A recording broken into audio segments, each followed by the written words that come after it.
as devotees. And you may think, okay, what's the big deal? But again, social context. Chaitanya Charitamrita was written especially for Gaudiya Vaishnavas, and especially to distinguish Gaudiya Vaishnavism or Chaitanya Vaishnavism from other Vaishnava groups. Because you have Ramanuja Sampradaya, Madhva Sampradaya, and they're all Vaishnavas, they worship God. But they don't worship as we worship. And their theological understanding is not as ours. Like in Vallabha Sampradaya, then their Vatsalya Rasa is the top, predominant rasa, or the parental relationship. But here, to kind of distinguish, to make a difference, okay, that's the philosophy of Gaudiya Vaishnavas. And in Chaitanya Charitamrita, you have three main conversations that are happening. You have Chaitanya Mahaprabhu talks with Ramananda Roy here, where you can see, okay, that's Gaudiya Vaishnava philosophy. Then Chaitanya Mahaprabhu talks with Sanatana Goswami, and Chaitanya Mahaprabhu talks with Rupa Goswami, Rupa Shiksha, 19th chapter of Madhya Lila, where you can see, okay, that's for philosophy, then you can read these chapters. What are the specifics? Another interesting aspect of this whole thing, what I found interesting at that this culture of sharing, how Chaitanya Mahaprabhu instructs. He comes and he comes, okay, humbly as a student asking questions, but in a mood, okay, let's share. Let's share our understanding, let's share our realizations. And this is, I think it's very important for devotees to share with each other their understandings, their realizations. In other words, just simply to talk with each other.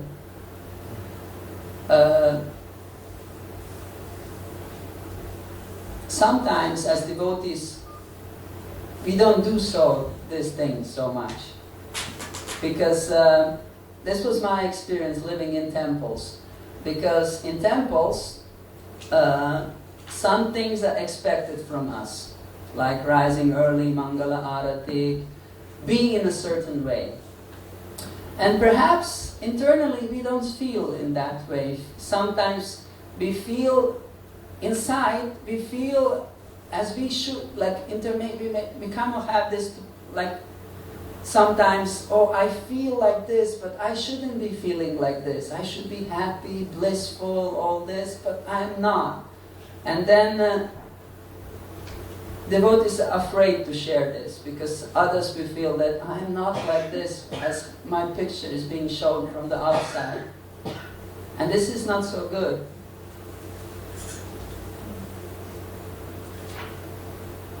I remember when I was in Vrindavan, I started Bhakti Shastri 8 years ago in Vrindavan.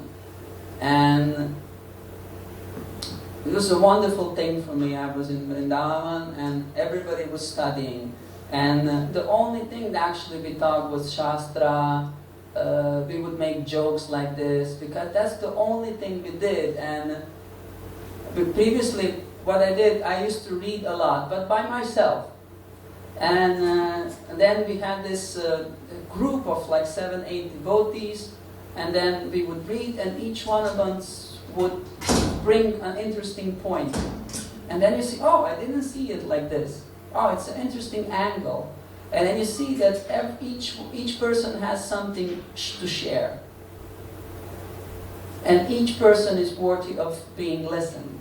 I remember I was in a couple of years back in Radhadesh. I used to live in a temple, and in temple I had Bhagavatam class, and I was skipping Bhagavatam class. I would see who's giving the class, and I felt, oh, okay, what he has to say, I know him. And I would just skip. And then one devotee came to me and said, what? Tatuid Prabhu said, what are you doing?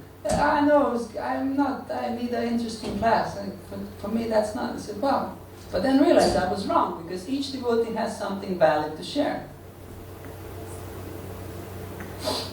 And that this culture of sharing, culture of revealing one's mind and heart to a person, to another devotee is very, very important. And you have it here. You have it here, like Chaitanya Mahaprabhu, Ramananda Roy talk. Or you can say, oh, they talk about Krishna Leela and Rasa, and it's all very esoteric, but talking, they're sharing.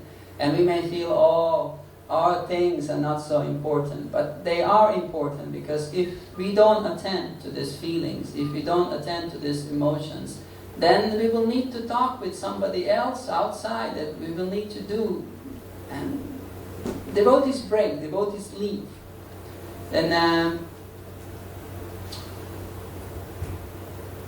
my spiritual master tells a little funny story when I don't know if it was him or somebody else. He was on a plane flying, and then close to a devotee was a Catholic priest. And then devotee started reading something, a book, and that Catholic priest said, yeah, I know you, I know how. I was also a devotee once.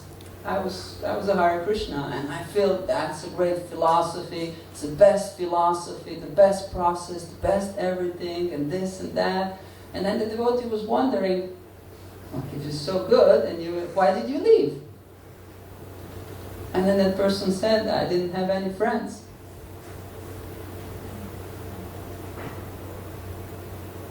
It's a sad thing.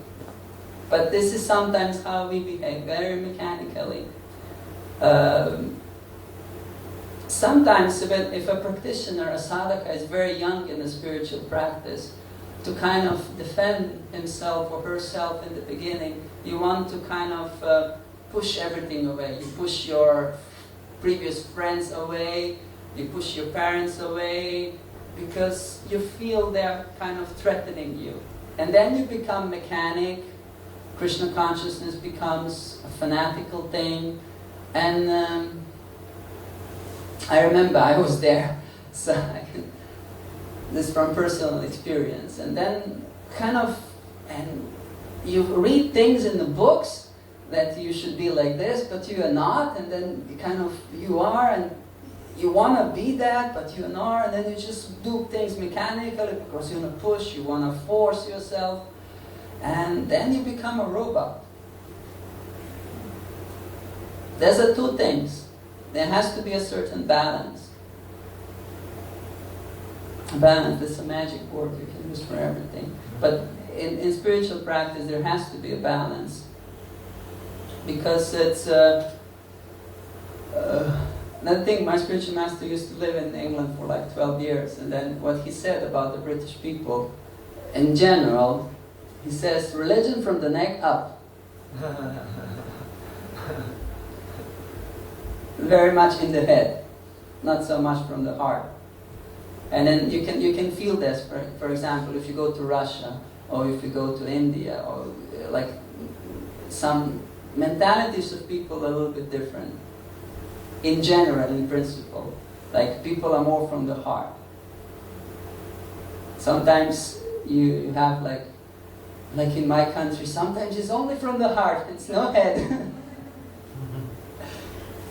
So there has to be, like Bhakti Vedanta. Bhakti comes from the heart, and Vedanta is the head, and these two things have to be together.